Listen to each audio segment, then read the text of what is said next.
Red door, dark secrets. When I first moved into the centuries-old apartment, the landlord's warning about the red door seemed more like a quirky story, a remnant of local folklore perhaps. He told me to never open it, but it was hard to take him seriously when he chuckled and patted my shoulder, adding a wink for good measure. The building had character, creaky floors, and a musty charm. I was enchanted by its history. Yet, every evening, as I returned home, the red door called to me, whispering promises of secrets hidden within. I brushed off the feeling as my imagination, until the scratching began. The first night I heard it, I thought it was a rat or some other small creature trapped inside the walls. But the sound was deliberate, almost rhythmic, like fingers drumming against wood.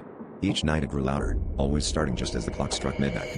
I tried to ignore it, burying my head under pillows, but the persistent scratching seemed to seep into my very bones, demanding attention. I considered calling the landlord, but pride and curiosity held me back. I needed to know what lay beyond that door. In a moment of desperation, I pressed my ear against the cold redwood, hoping to catch a hint of what might be causing the disturbance.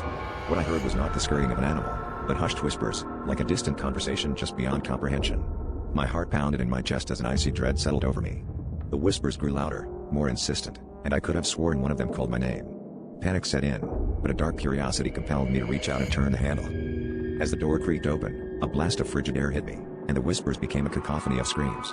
The room beyond was not a room at all, but a void of darkness, swirling and alive with shadows.